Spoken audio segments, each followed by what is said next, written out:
Go. Hello, everyone. Welcome to another episode of our podcast, Web3 and Chill. I'm Aayush, joined with my co host Vishal. And today we have somebody who's a serial entrepreneur, a lecturer, and currently based in Munich, Germany. Welcome, Dr. Annette. How are you? I'm fine. Thank you so much. Yeah. Glad. So, you are the founding partner at Xcircle. You're a lecturer and you do a host of things. So why Web3? What drew you towards this space? Why Web3? Oh, that's a good question for the beginning. So for me, I'm pretty sure you discussed Web3 many times, but for me, the most important thing with Web3 is really the question of digital ownership. So the possibility that we can really own all our content in Web3 is a very nice idea, and of course it's related or because of the blockchain, and it makes it possible. And what I really adore is that we can read and write and own. And in retrospect, I cannot understand why we created an internet like it is today. Yeah, so that we really put all our ideas and content inside, and other companies like Facebook, Google, and so on, they get money or they monetize our ideas and content. And this will change with Web3, I'm pretty sure. And Web3, beside of a digital ownership, to me is also a new form or an internet of places. Yeah, means the evolution of the internet regarding the 3D evolution. So what we call the Metaverse. So this is also a big part of the new internet or the Web3 that is coming pretty fast, hopefully. Is Xcircle the social media for all the X's out there? Social media. So now with Xcircle, we created a new form to perceive digital art. Yeah, but so the normal way or the traditional way to sell art for galleries is the white cube. Yeah, and for us, we wanted to do something different. So it's Xcircle. So the circle is endless. It's eternal. And a circle is also a community. And what we did is that we built virtual architecture, an immersive architecture where we hang digital art on digital walls, and you can go through in a very secure way. It's not a real metaverse yet, because we wanted to create something for the traditional art collector, because in the metaverse you can be lost pretty easy. And this is an architecture that is that is guided. But the more it's the ground floor is a circle, of course. And the more you go outside, the more experimental it gets. Yeah, you can also go into the moon. We have works by Tobias Rehberger, for example, right now hanging in the moon. And yeah, and many artists that come from technology-based art and that worked in this field for many years. So we have OGs, original gangsters in the art world, but we also have newbies. We are very open for new artists that really have an idea, a concept, that are working on series, and they have an oeuvre, and so this is art to me, and in that way, so we have a creative platform for digital art, including artificial intelligence. Got it. So that sounds very exciting and innovative. I also saw that you are an advisor at Verse. So is it some kind of virtual influencer? You mean again the question again? No, I think I saw you are also an advisor at Verse, VERCE. Am I pronouncing it correct?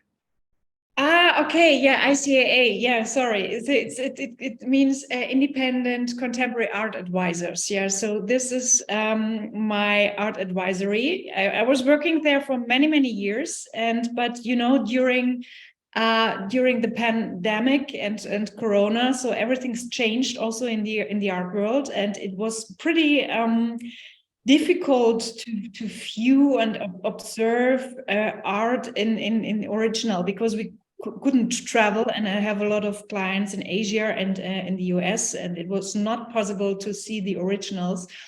So I reinvented myself, and because I'm working in the field of technology-based art for many years, it made absolutely sense to make an own business out of it. And because, for example, what we did in 2014 already was that we organized Germany's first ever art fair for digital art.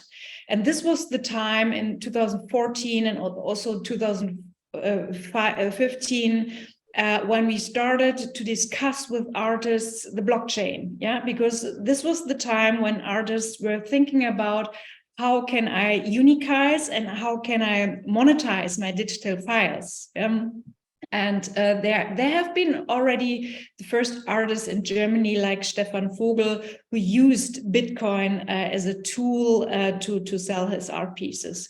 And then after the pandemic, so my partner, Christina Brugger, and I, and Johannes, he's the third partner of Xcircle. So we founded Xcircle, as a new way to present digital art.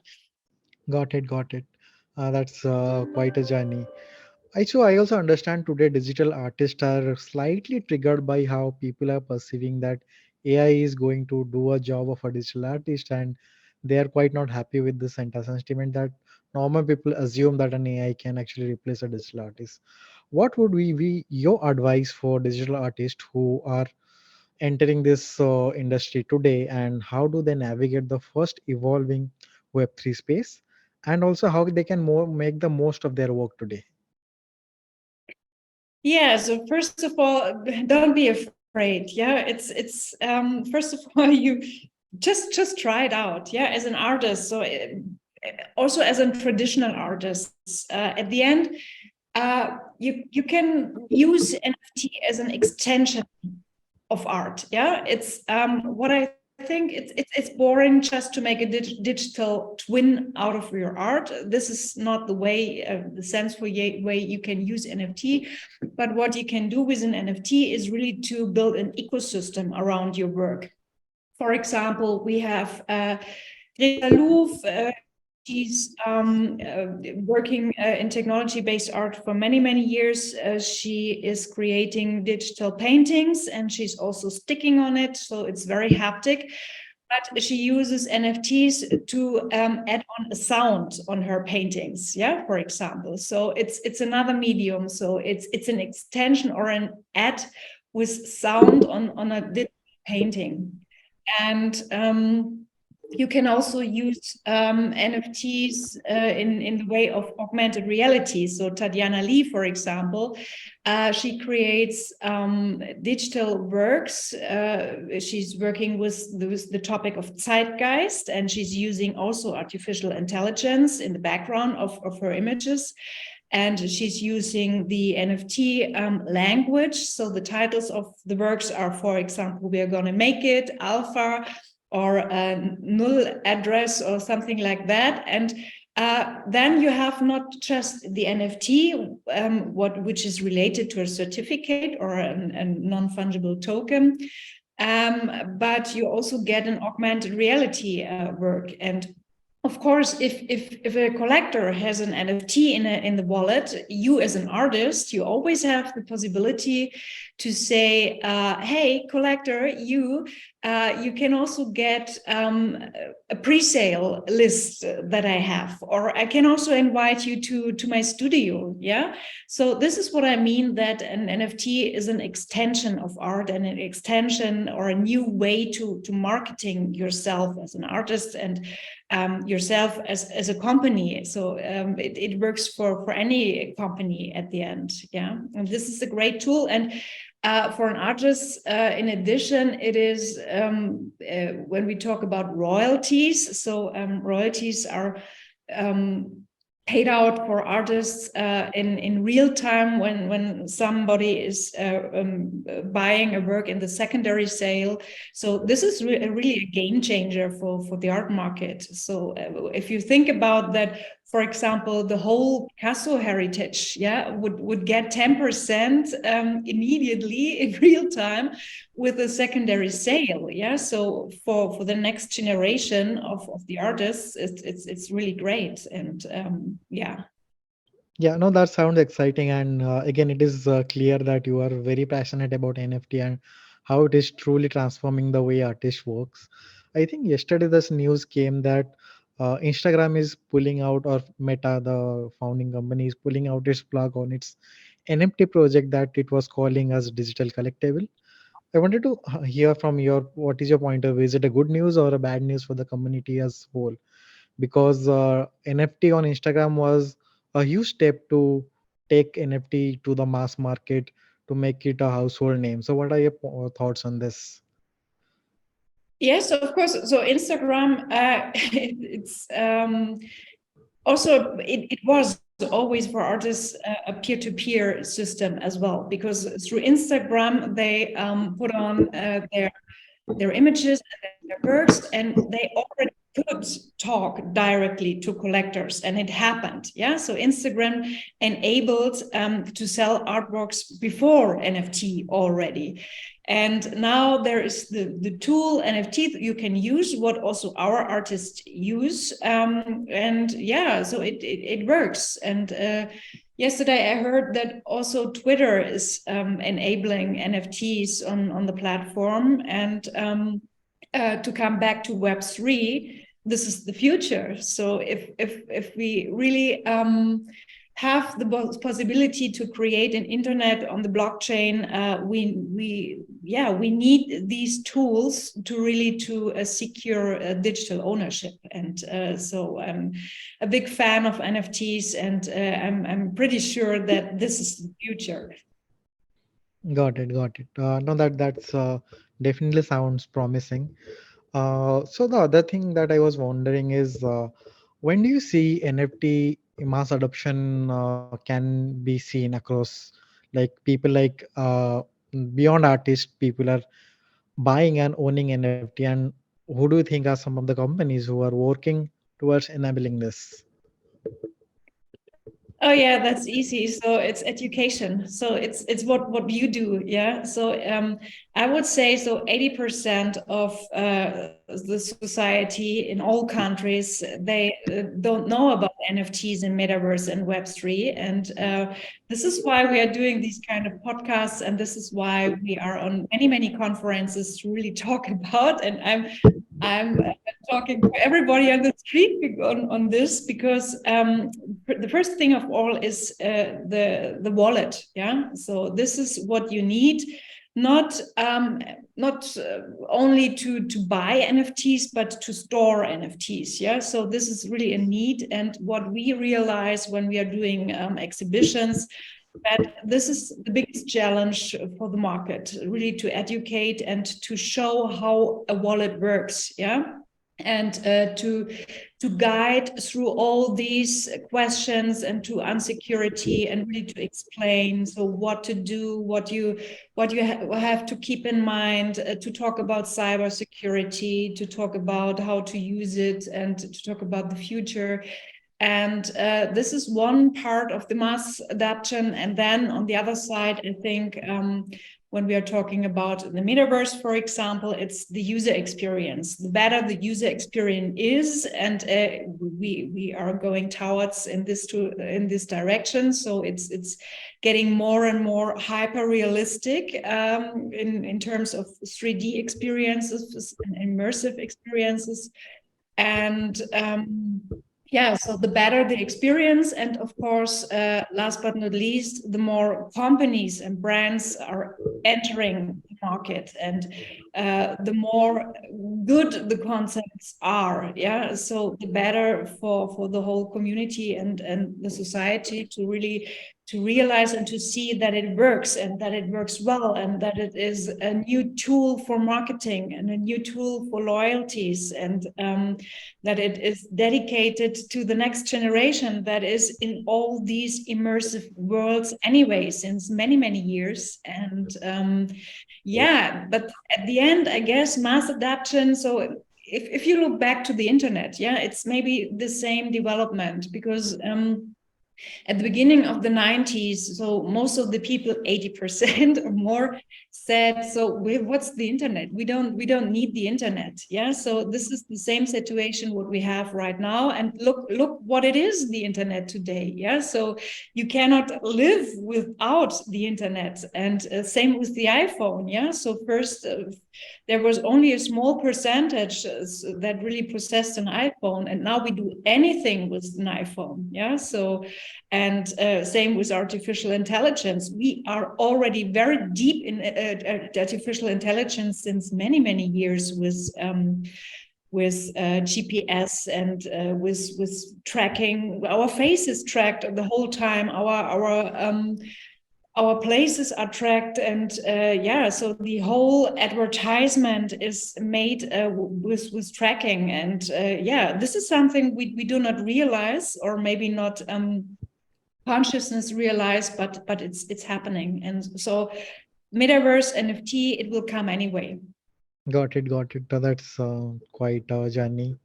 I also understand that you are also a lecturer at the university, and on education specifically, there has been a journey. Like earlier, it used to be books, then it went to PPT, then videos, and now people are talking that people will learn in the AR and VR world. So, how do you see that development happening? Do you already see companies coming up with such content where student can have a much more immersive learning? And also, do you consider it to be a white space where a creator base is not there, and it's a good space for anyone who wants to get into business? So the thing with books right now is really that editors are not so much interested in books because of the very fast developments. So the market is very fast and dynamic. And the most knowledge you get right now is really through conferences, through podcasts, and through maybe small booklets that companies bring out. It's not the big book made with an editor. It's more these small information booklets like from JP Morgan or Credit Suisse or Moonblocks or other companies. And so to educate in the metaverse, it makes sense to be in the metaverse.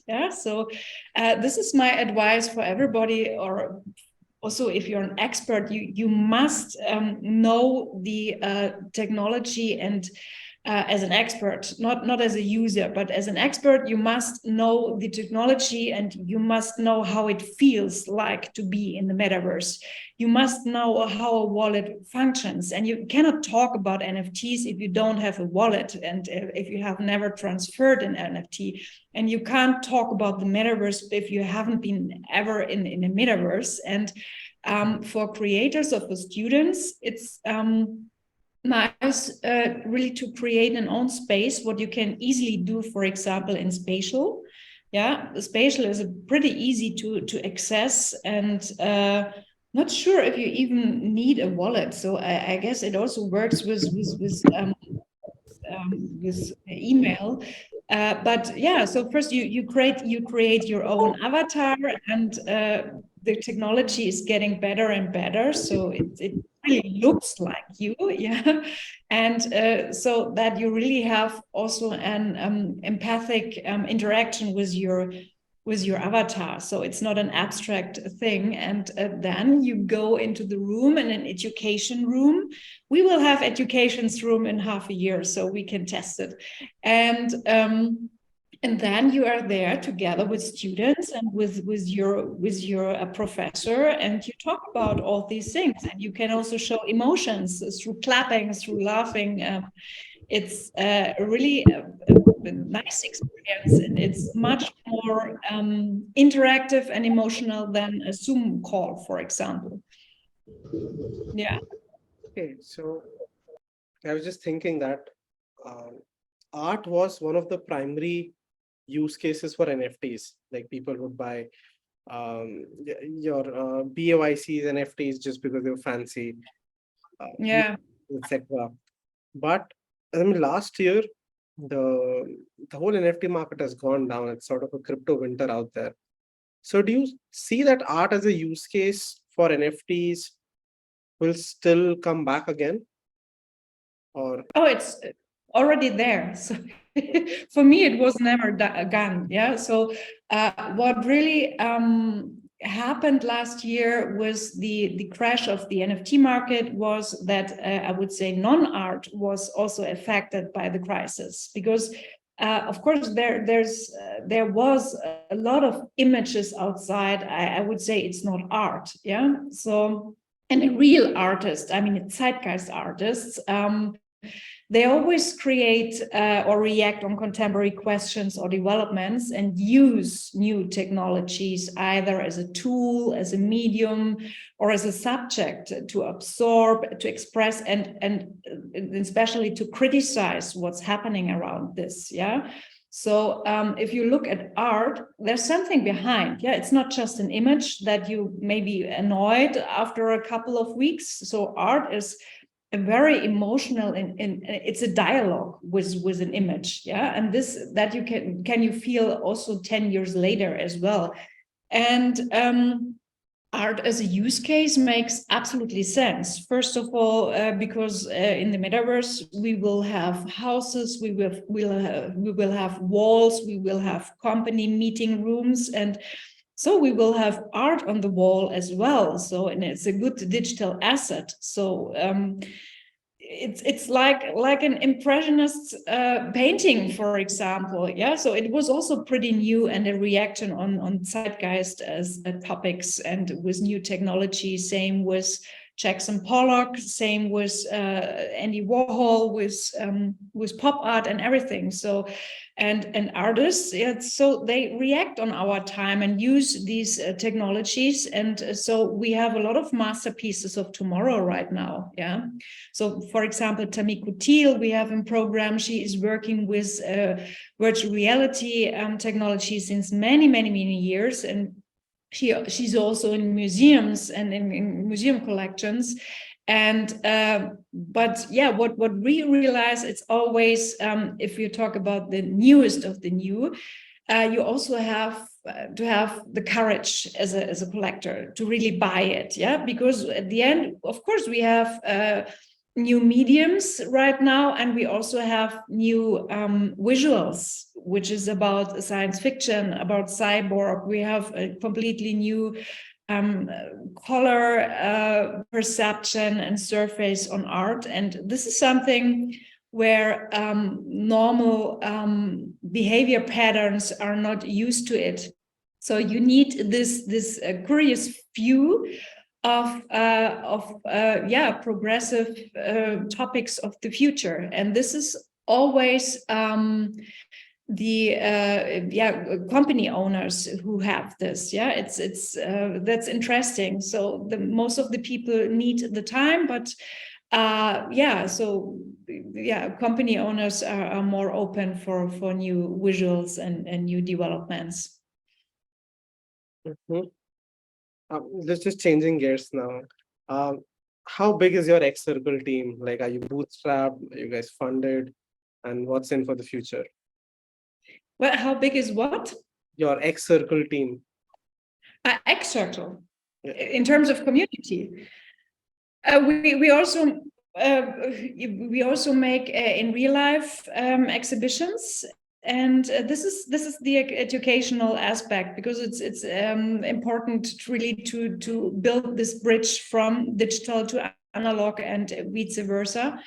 And on our openings, there are, the last time it was around 600 people in Munich, and and digital, so it's growing. So we are also selling NFTs not only in crypto, because crypto, of course, you have this transparency. Yeah, you can see how it cost and that it where it went, where the image came from, and where it went. So the transfer of the NFT to another wallet.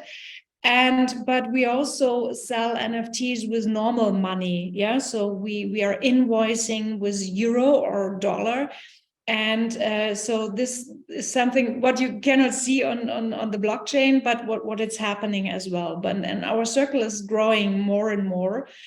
And so there, and because we are working in the field of the metaverse, and because we are able to build architectures in the metaverse, we decided, because there are so many requests, we decided to also found a Web3 agency, what will happen in the next 2 weeks, and to really enable all these possibilities. At the end, it's an extension of reality, what we have right now, through NFTs, through AI, through the metaverse, and it's a big, a big thing. Yeah, Got it, got it. That's amazing. So I think with that, this brings us to the end of the podcast. Thank you so much for joining us and educating our viewers on this space on NFT and how artists can leverage it. I also heard that you are also planning to open an agency. So would you like to share some thoughts on that? Makes sense. Yeah, do it. The more, because there are not so many experts right now. LinkedIn is one social media canal that is used for the Web3 for many people. So this is also a possibility to really to meet Web3 experts or people are interested in it. So this is how we met as well. Yeah.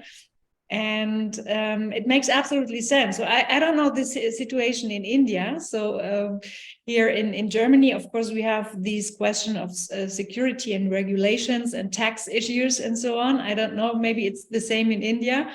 So the thing is also to work together with governments and all these things. Yeah, lawyers. There we have a lot of new professions. Yeah, so the chief metaverse officer, the chief metaverse lawyers and lords and everything. So there's enough space for a lot of people to create new professions. Got it clear. That brings us to the end of the podcast. Thank you so much for joining us, Dr. Annette. It was amazing Thank you. Yeah. joining you. And our viewers, please do like, share, and subscribe our podcast. And we'll be coming out with more. Thank you so much. Yeah, thank you. Bye bye. bye.